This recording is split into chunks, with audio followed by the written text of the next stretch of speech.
اللہ وبرکاتہ۔ یہ ویڈیو ان حضرات کے لیے ہے جو قرض میں ڈوبے ہوئے ہیں اور قرض نہیں اتر رہا اور پریشان حال ہیں اور مالی کوئی وسائل نہیں ہے۔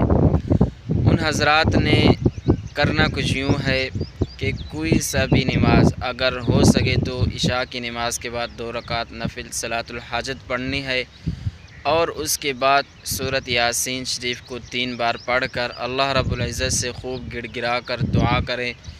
جو بھی قرضہ ہوگا، جتنا بھی ہوگا، پہاڑ کے جتنا ہو، اگرچہ 1 روپیہ ہو، اللہ سے خوب گڑ گڑا کر مانگیں گے، انشاءاللہ اللہ تعالیٰ غیب کے خزانوں میں سے آپ کو خزانہ عطا کریں گے، آپ کو مال و دولت دیں گے، جس سے آپ اپنا قرض اتار سکیں گے۔